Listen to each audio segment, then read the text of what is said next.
Hello दोस्तों, स्वागत है आपका हमारे चैनल की एक और नई वीडियो में। इस वीडियो में हम बात करने वाले हैं HDFC रुपए क्रेडिट कार्ड के बारे में। दोस्तों, अगर आप एक HDFC रुपए क्रेडिट कार्ड यूज़र हो तो मेरे पास आपके लिए एक बैड न्यूज़ है, क्योंकि HDFC रुपए क्रेडिट कार्ड के ऊपर UPI से ट्रांजैक्शन करने पर अब आपको चार्जेस पे करने पड़ेंगे। या तो जब आप पेमेंट करोगे तब आपको चार्जेस पे करने पड़ेंगे, या फिर जब आपकी ट्रांजैक्शन हो जाएगी उसके बाद आपको चार्जेस इसमें पे करने पड़ेंगे। तो दोस्तों, अगर आप एक HDFC रुपए क्रेडिट कार्ड यूज़र हो तो ये वीडियो देखना आपके लिए बहुत ही ज़रूरी है, वरना आपको इसमें चार्जेस पे करने पड़ेंगे। क्योंकि इस वीडियो में मैं आपको बताने वाला हूँ कि ऐसे आप इस चीज़ से बच सकते हो जहाँ पर आपको कोई भी चार्ज नहीं पे करना पड़ेगा। कितने की आप इसमें पेमेंट करो ताकि इसमें आपको कोई भी चार्ज ना पे करना पड़े, एंड कितने रुपए पर ये चार्जेस लग रहे हैं। तो दोस्तों, वीडियो स्टार्ट करने से पहले चैनल को सब्सक्राइब एंड वीडियो को लाइक कर देना, एंड वीडियो को स्टार्ट करते हैं। तो दोस्तों, सबसे पहले इसके लिए स्क्रीनशॉट देख लो जो आपकी स्क्रीन पर अब शो हो गया होगा। यहाँ पर मैं आपको पढ़ के बता देता हूँ क्या लिखा है। हमारे सब्सक्राइबर ने कमेंट किया था, पेटीएम QR मर्चेंट ट्रांजैक्शन पर टाटा न्यू इन्फिनिटी रुपए क्रेडिट कार्ड पर भी 5% चार्ज लग रहे हैं। तो दोस्तों, उन्होंने जब इसकी पेमेंट की तो उस पर यहाँ पर 5% उनको चार्ज देना पड़ा। दोस्तों, मैं आपको बता दूं कि जब भी आप ट्रांजैक्शन करते हो 2000 से नीचे की ट्रांजैक्शन पर आपको कभी भी कोई भी चार्ज नहीं लगेगा।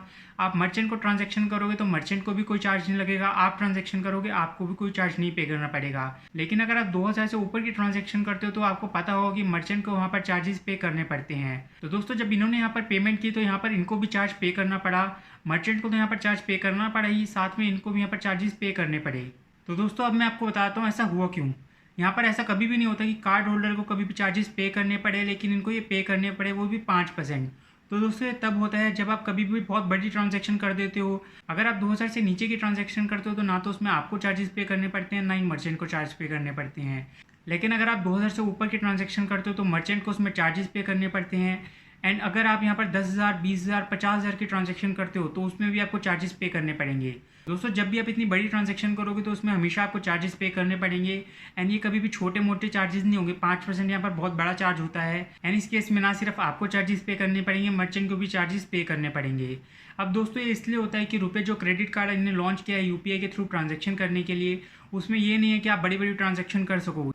ये आपकी बेसिक नीड के लिए कार्ड लॉन्च हुआ है, जिससे आप यहाँ पर 5,000, 7,000, 10,000 की ट्रांजैक्शन कर लो। इतनी बड़ी बड़ी ट्रांजैक्शन करने लगोगे तो ये कभी भी आपको अलाउ नहीं करेंगे इतनी बड़ी ट्रांजैक्शन करने के लिए। एंड इसी केस में यहाँ पर आपको ये चार्जेस लगाना स्टार्ट करते हैं। आपको चार्जेस लगेंगे, मर्चेंट को चार्ज लगेंगे, तो आप तो यहाँ पर चार्जेस पे फिर भी कर दोगे, लेकिन मर्चेंट इसमें कभी भी चार्ज पे नहीं करेगा। दोस्तों, ये कार्ड लॉन्च इसलिए हुआ था कि आप 2-5 हज़ार की ट्रांजैक्शन करो एंड आपको किसी से भी लोन ना लेना पड़े। ये आपकी बेसिक नीड के लिए लॉन्च हुआ था। इस कार्ड का आप मिसयूज़ करोगे तो उसमें आपको चार्जेस तो पे करने पड़ेंगे। किसी का भी पैसा आप फ्री फंड में यूज़ नहीं कर सकते। इसके लिए मैं आपको एक एग्जांपल भी दिखाता हूँ। हमारे सब्सक्राइबर ने यहाँ पर 90,000 की ट्रांजैक्शन की थी यूनियन बैंक से। एंड यहाँ पर जैसा आप स्क्रीनशॉट में देख सकते हो, यहाँ पर आप देख सकते हो यहाँ पर 900 रुपये उनको चार्जेस पे करने पड़े हैं। इसके अलावा 162 रुपीज़ उनको GST के तौर में पे करने पड़े हैं। तो दोस्तों, इतने इनको चार्जेस पे करने पड़े जब इन्होंने 90,000 की ट्रांजैक्शन की UPI के थ्रू। आप सोच सकते हो कि 90,000 की ट्रांजैक्शन UPI के थ्रू करी गई है तो इसमें तो चार्जेस पे करने पड़ेंगे, क्योंकि ये कार्ड इतनी बड़ी ट्रांजैक्शन के लिए बना ही नहीं। अब दोस्तों, कभी भी छोटी ट्रांजैक्शन करोगे तो उस पर आपको कभी भी चार्ज नहीं लगेगा। मैंने कहीं भी नहीं सुना कि किसी को भी चार्ज लगा हो। अगर आपको ऐसा कोई भी चार्ज लगा हो तो आप कमेंट सेक्शन में पूछ सकते हो, उसका मैं आंसर कर दूंगा क्यों आपको ये चार्जेस लगे एंड कैसे आप उन चार्जेस को हटा सकते हो। तो दोस्तों, इस चीज़ को प्रूफ करने के लिए मैं आपको एक और स्क्रीनशॉट दिखाता हूँ। हमारे सब्सक्राइबर हैं, दूसरे सब्सक्राइबर हैं, इन्होंने यहाँ पर यूनियन बैंक के क्रेडिट कार्ड से इतनी बड़ी पेमेंट की, यहाँ पर 50,000 की UPI ट्रांजैक्शन की।